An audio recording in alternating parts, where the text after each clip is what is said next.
အဲ့လိုလေးဖြည်းဖြည်းချင်းထည့်ပြီးမှဖြည်းဖြည်းချင်းမွေးရတာလေဖြည်းဖြည်းချင်းမွေးရတာလေပြစ်ပြစ်လေး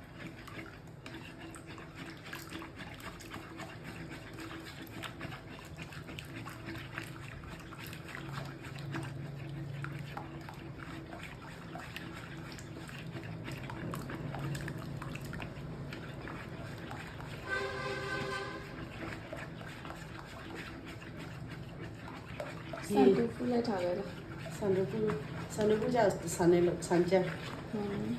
ဆန်ကြနဲ့ထုံးလို့ထည့်ပြီးကျွ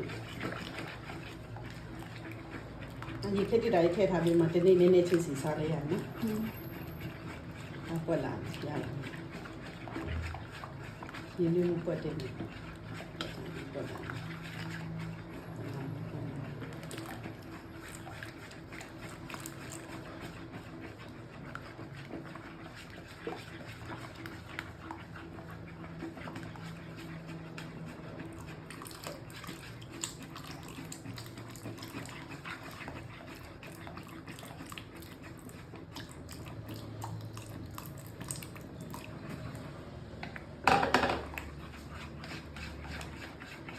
ဘာစားစားရှမ်းလား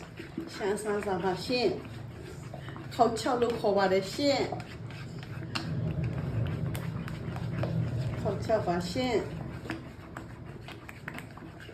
ညဆန်ထူဝေးရတာထက်ပိုကောင်းတယ်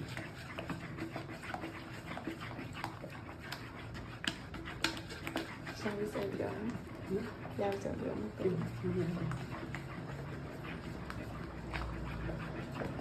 ဒါဆိုနေရတယ်ခဏရပြီဆို